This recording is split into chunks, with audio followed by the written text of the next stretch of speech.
इस बुलेटिन के प्रस्तुतकर्ता हैं टारगेट आईएएस कोचिंग। आपकी सफलता ही हमारा लक्ष्य।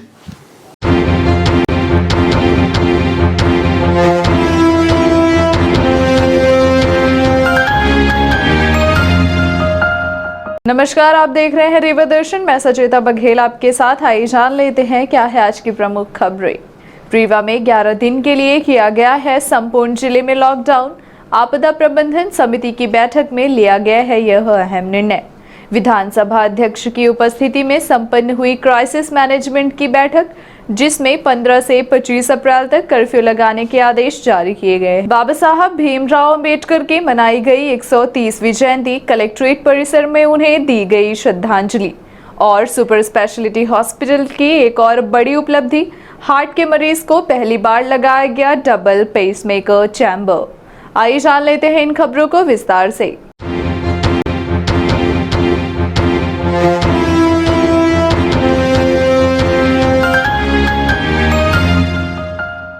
रीवा में 15 से 23 अप्रैल तक जारी रहेगा corona curfew. Collector doctor Ilaiyaraaja T ने धारा 144 के तहत कोरोना कर्फ्यू के जारी किए हैं आदेश। तेजी से बढ़ते कोरोना संक्रमण को देखते हुए जिला क्राइसिस मैनेजमेंट की बैठक में लिया गया है यह अहम निर्णय। कोरोना संक्रमण की रोकथाम की दिशा में रीवा कलेक्टर एवं जिला दंडाधिकारी डॉक्टर इलैयाराजा टी ने संपूर्ण जिले में दंड प्रक्रिया संहिता की धारा 144 के तहत प्रतिबंधात्मक आदेश जारी किए हैं। क्राइसिस मैनेजमेंट की बैठक के बाद 15 अप्रैल 2021 गुरुवार सुबह 6 बजे से 23 अप्रैल शाम 6 बजे तक के लिए कोरोना कर्फ्यू के निर्देश दिए गए हैं। इसके बाद 23 अप्रैल शुक्रवार को शाम 6 बजे से 25 अप्रैल तक पूर्व के आदेश के मुताबिक लॉकडाउन यथावत रहेंगे। कोरोना संक्रमण को नियंत्रित करने के लिए कलेक्टर एवं जिला दंडाधिकारी डॉक्टर इलैयाराजा टी ने संपूर्ण रीवा जिले में दंड प्रक्रिया संहिता की धारा 144 के तहत प्रतिबंधात्मक आदेश जारी किए हैं। जारी आदेश के अनुसार पूरे जिले में 15 अप्रैल 2021 गुरुवार को प्रातः 6 बजे से 23 अप्रैल 2021 को शाम 6 बजे तक कोरोना कर्फ्यू प्रभावी रखने के निर्देश जारी किए गए हैं। पूर्व में जारी 9 अप्रैल के आदेश के अनुसार 23 अप्रैल शुक्रवार को शाम 6 बजे से 25 अप्रैल सोमवार को सुबह 6 बजे तक कोरोना कर्फ्यू यथावत रहेगा। जिले में लोक शांति बनाए रखने तथा जन सामान्य के स्वास्थ्य रक्षा को ध्यान में रखते हुए प्रतिबंधात्मक आदेश 14 अप्रैल 2021 को जारी किए गए हैं। प्रतिबंधात्मक आदेश दंड प्रक्रिया संहिता 1973 की धारा 144(1) के 1 तथा Madhya Pradesh public health act 1949 के प्रावधानों के तहत जारी किए गए हैं। शासन के गृह विभाग के निर्देशों तथा 14 अप्रैल को जिला आपदा प्रबंधन समिति की बैठक में लिए गए निर्णयों के आधार पर प्रतिबंधात्मक आदेश जारी किए गए हैं। साथ ही यह भी निर्देश जारी किए गए हैं कि आदेश का उल्लंघन करने वालों के विरुद्ध भारतीय दंड संहिता की धारा 188, कोविड-19 रेगुलेशन 2020 एक्ट तथा आपदा प्रबंधन अधिनियम 2005 के प्रावधानों के तहत दंडात्मक कार्यवाही की जाएगी। जारी आदेश के अनुसार कोरोना कर्फ्यू के दौरान निर्धारित वैवाहिक कार्यक्रम हो सकेंगे। इनमें वर पक्ष से 20 तथा वधू पक्ष से 20 व्यक्तियों को शामिल होने की अनुमति मिलेगी। इनमें पंडित, नाई, हलवाई आदि को शामिल करके अधिकतम 40 की संख्या निर्धारित की गई है। विवाह कार्यक्रम की थाने में सूचना देना अनिवार्य होगा। विवाह के आयोजन तथा बारात प्रस्थान के लिए थाने से अनुमति प्राप्त करनी पड़ेगी। विवाह आयोजित कराने वाले व्यक्ति को कोरोना गाइडलाइन का पालन करने की स्वयं की जिम्मेदारी होगी। जारी आदेश के अनुसार कोरोना कर्फ्यू की अवधि में विभिन्न गतिविधियों के लिए छूट दी गई है। अन्य राज्यों तथा जिलों से वस्तुओं तथा व्यक्तियों के आवागमन की अनुमति रहेगी। दवा की दुकान, उचित मूल्य, राशन की दुकानें, अस्पताल, पेट्रोल पंप, बैंक, एटीएम तथा दूध एवं सब्जी की दुकानें कोरोना कर्फ्यू की अवधि में भी खुली रहेंगी। किराना दुकानों तथा रेस्टोरेंट को केवल होम डिलीवरी के माध्यम से वस्तुएं देने की अनुमति होगी। रीवा शहर की करैया सब्जी मंडी की दुकानें दोपहर 12 बजे तक ही खुली रहेंगी। ठेले से घर घर जाकर सब्जी बेचने की अनुमति रहेगी। औद्योगिक मजदूरों, उद्योगों के लिए कच्चा माल तैयार करने वाली इकाइयों तथा औद्योगिक इकाइयों के अधिकारियों एवं कर्मचारियों को आवागमन की अनुमति रहेगी। कोरोना कर्फ्यू की अवधि में केंद्र सरकार, राज्य सरकार एवं स्थानीय निकाय के सभी अधिकारियों एवं कर्मचारियों को आवागमन की सुविधा रहेगी। परीक्षा जाने वाले छात्र एवं परीक्षा केंद्र से आने वाले परीक्षार्थियों तथा परीक्षा के आयोजन से जुड़े अधिकारियों कर्मचारियों को भी प्रतिबंध से मुक्त रखा गया है। जारी आदेश के अनुसार कोरोना कर्फ्यू की अवधि में एम्बुलेंस, फायर ब्रिगेड सेवाएं, दूरसंचार सेवाएं, बिजली की आपूर्ति, रसोई गैस की आपूर्ति की होम डिलीवरी, दूध एकत्र करने वाले वाहनों को आवागमन की अनुमति होगी एवं टीकाकरण के लिए आने जाने वाले नागरिकों को भी प्रतिबंध से मुक्त रखा गया है।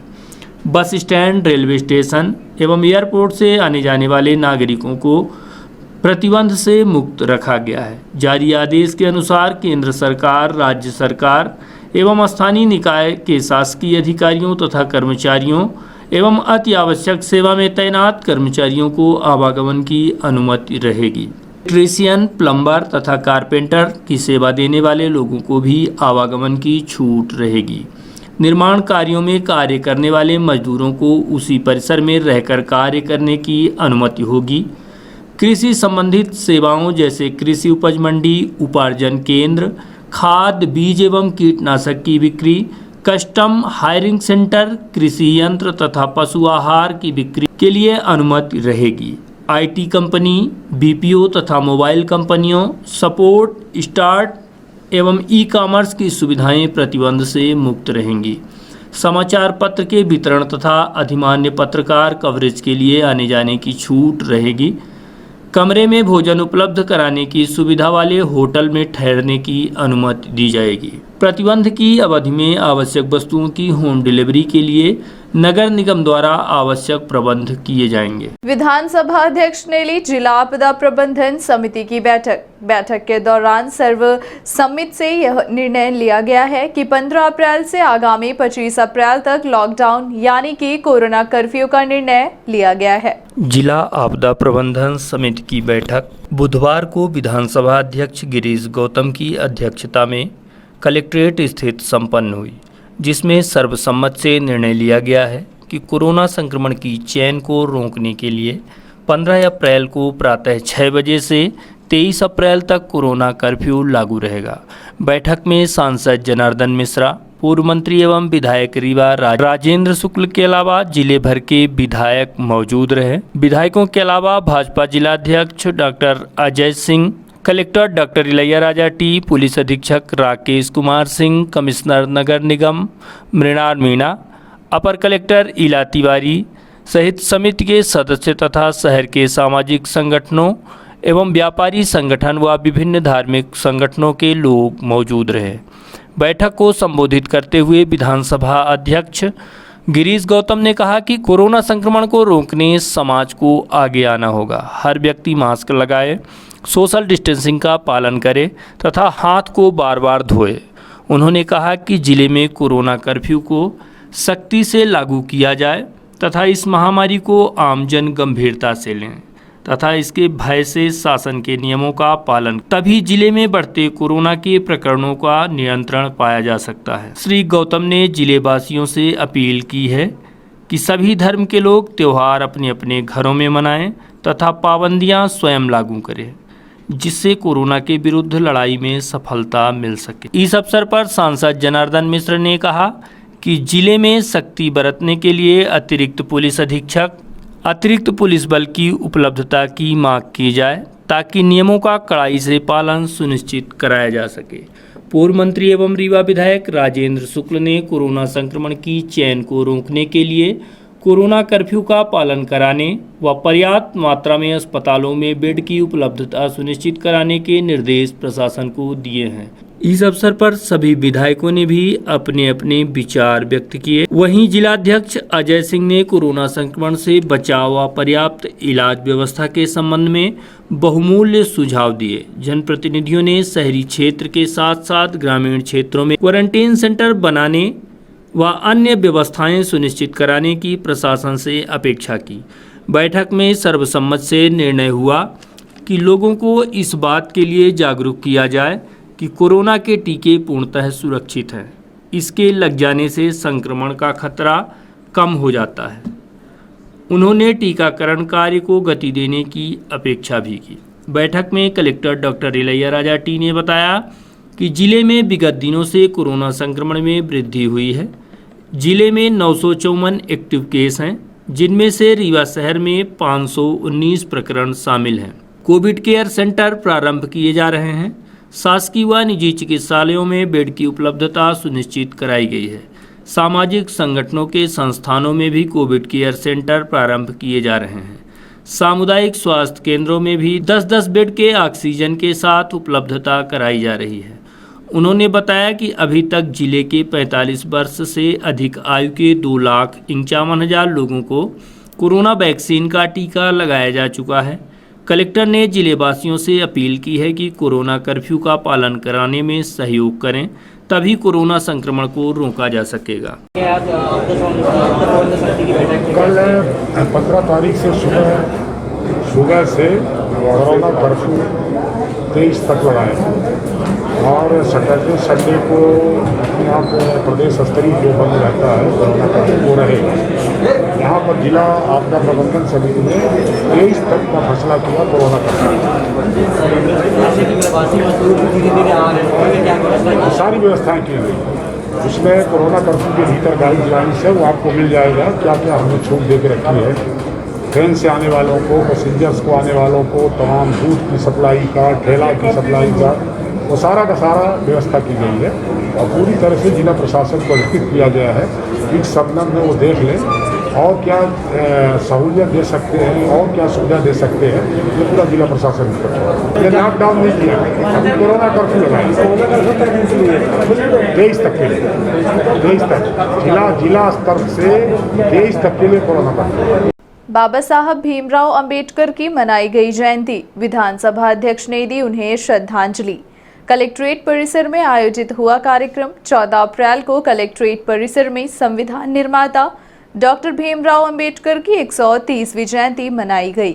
इस अवसर पर बाबा साहब की प्रतिमा पर श्रद्धांजलि अर्पित करते हुए उन्हें याद किया गया। 14 अप्रैल को कलेक्ट्रेट परिसर में विधानसभा अध्यक्ष गिरीश गौतम ने भारत रत्न बाबा साहब भीमराव अंबेडकर को उनके जन्म दिवस पर श्रद्धा सुमन अर्पित कर उन्हें नमन किया।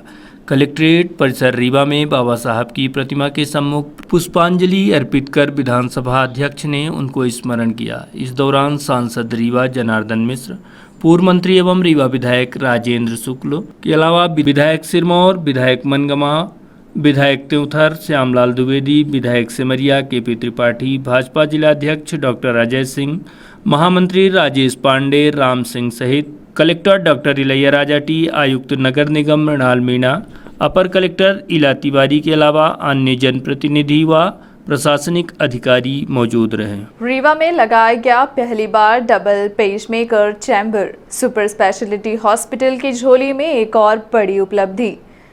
Doctor S K. त्रिपाठी ने एंजियोप्लास्टी कर बनाई सेंचुरी। रीवा दर्शन उन्हें उनकी इस उपलब्धि पर हार्दिक बधाई एवं शुभकामनाएं देता है। सुपर स्पेशलिटी हॉस्पिटल के चिकित्सक लगातार एक से बढ़कर एक उपलब्धि हासिल कर रहे हैं। खास करके हृदय रोग को लेकर तो उपलब्धियों की एक लंबी लिस्ट है। इस दिशा में यहाँ पदस्थ चिकित्सक डॉक्टर सुनील त्रिपाठी एवं डॉक्टर बी.डी. त्रिपाठी समेत अन्य सीनियर चिकित्सकों का विशेष योगदान माना जा रहा है। इसी के परिणाम स्वरूप कई बड़ी सफलताएं हासिल की जा रही हैं और रीवा व विंध्य के मान को लगातार बढ़ाने में कोई कसर नहीं छोड़ी जा रही है। वैसे तो अमूमन पेसमेकर लगाने की व्यवस्था सामान्य मानी जाती है और सुपर स्पेशलिटी में पदस्थ चिकित्सकों द्वारा कई पेसमेकर लगाए भी जा चुके हैं, लेकिन सबसे खास बात यह है कि इससे ऊपर उठकर सुपर स्पेशलिटी हॉस्पिटल में पदस्थ heart specialist doctor S K. Tripathi ने डबल चेंबर पेसमेकर लगाने का कीर्तिमान भी हासिल किया है, जो रीवा के लिए बड़ी उपलब्धि के तौर पर माना जा रहा है और यह रीवा में पहली बार हुआ है। इस संबंध में हमारी बात डॉक्टर एस.के. त्रिपाठी से हुई, तो आइए जानते हैं क्या कहना है उनका इस संबंध में। डबल चैम्बर पेसमेकर वायर इस पेशेंट को लगाया गया है, ये कितना खास है और ये सिंगल उससे कितना देखिए, पेसमेकर कई तरीके के होते हैं, सिंगल चैम्बर, डबल चैम्बर और कुछ अलग अलग कंडीशंस में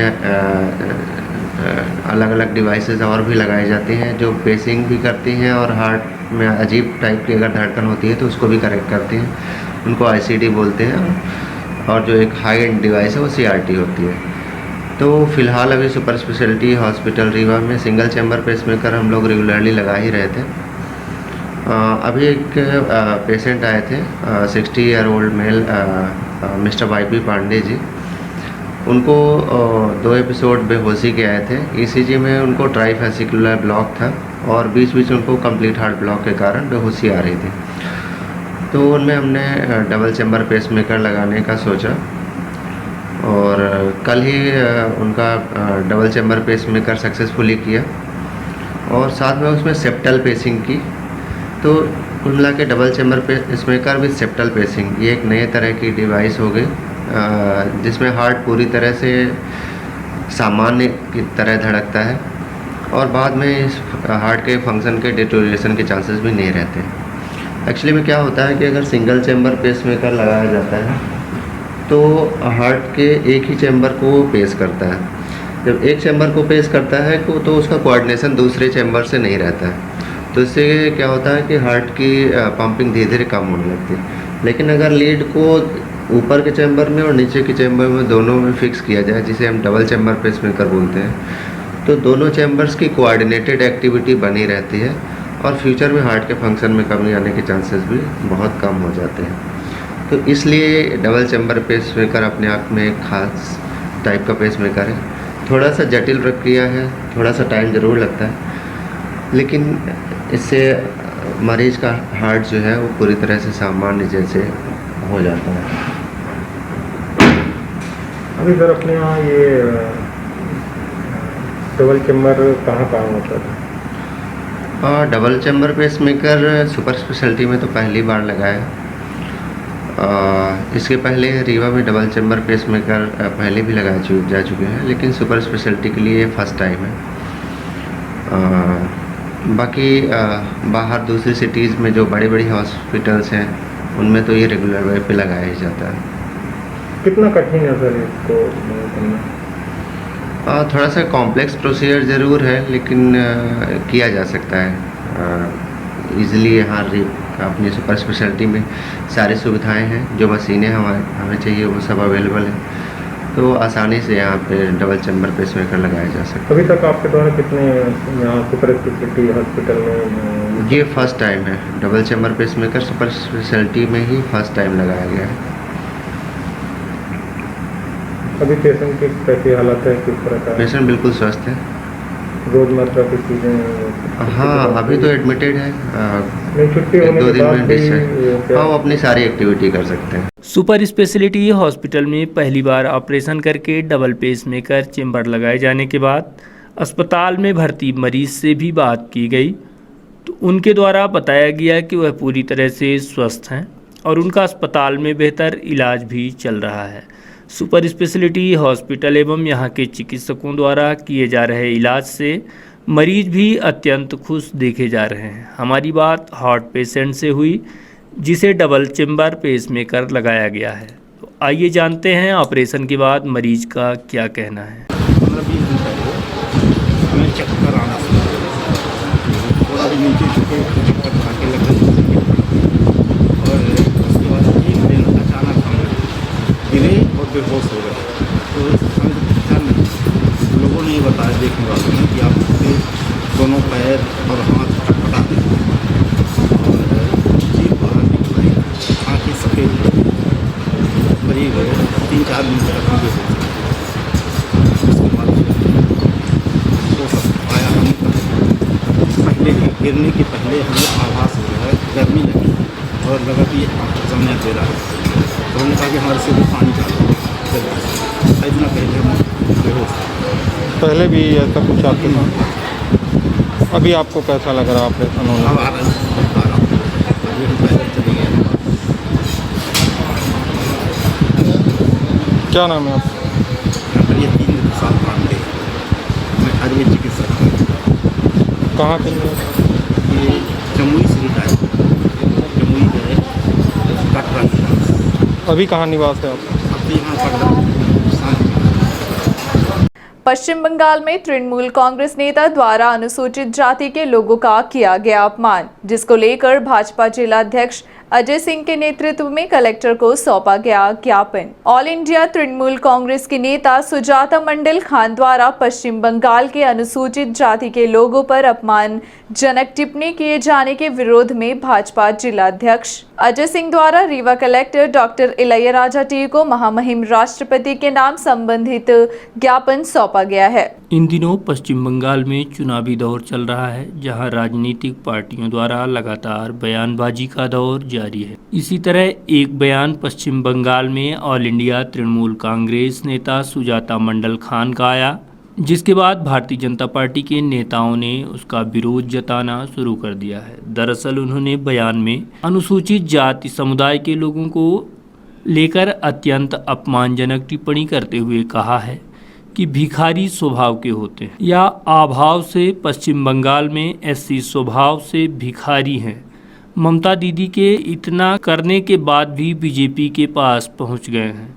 राष्ट्रपति के नाम कलेक्टर को ज्ञापन सौंपते हुए भारतीय जनता पार्टी के जिलाध्यक्ष अजय सिंह ने कहा कि पश्चिम बंगाल के अनुसूचित जाति समुदाय के लोगों को भिखारी कहकर अपमानित करने वाले तृणमूल कांग्रेस की नेता का यह बयान घोर अपमानजनक है, साथ ही यह निंदनीय बयान है। पश्चिम बंगाल के सभी अनुसूचित जाति के लोगों को इरादतन अपमानित करने वाला है।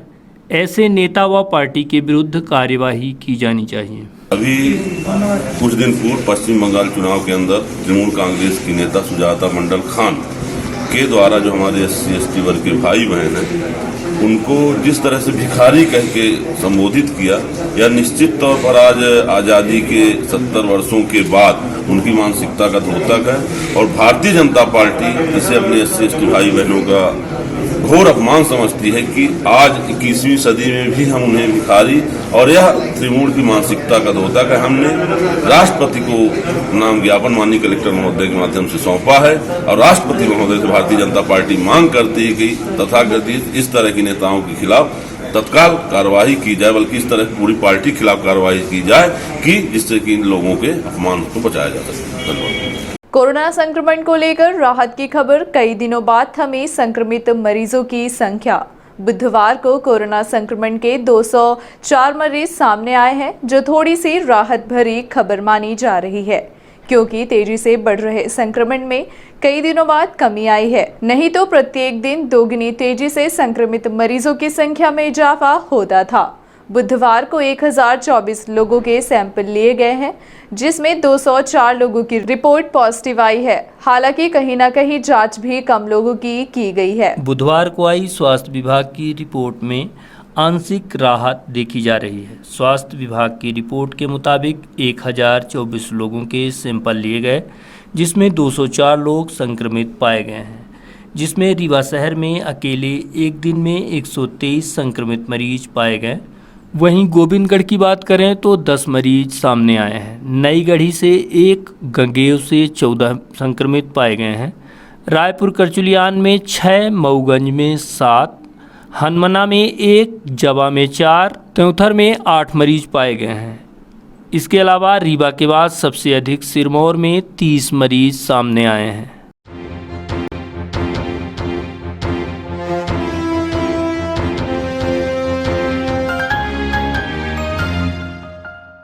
अब चलने से पहले आइए नजर डालते हैं आज की प्रमुख खबरों पर एक बार फिर। रीवा में 11 दिन के लिए किया गया है संपूर्ण जिले में लॉकडाउन। आपदा प्रबंधन समिति की बैठक में लिया गया है यह अहम निर्णय। विधानसभा अध्यक्ष की उपस्थिति में संपन्न हुई क्राइसिस मैनेजमेंट की बैठक। जिसमें 15 से 25 अप्रैल तक कर्फ्यू लगाने के आदेश जारी किए गए। बाबा साहब भीमराव अंबेडकर के मनाई गई 130वीं जयंती, कलेक्ट्रेट परिसर में उन्हें दी गई श्रद्धांजलि। और सुपर स्पेशलिटी हॉस्पिटल की एक और बड़ी उपलब्धि, हार्ट के मरीज को पहली बार लगाया गया डबल पेसमेकर चैम्बर। ये थी आज की प्रमुख खबरें। आगे की खबरों के लिए बने रहे रेवा दर्शन के साथ। दीजिए हमें इजाजत। नमस्कार।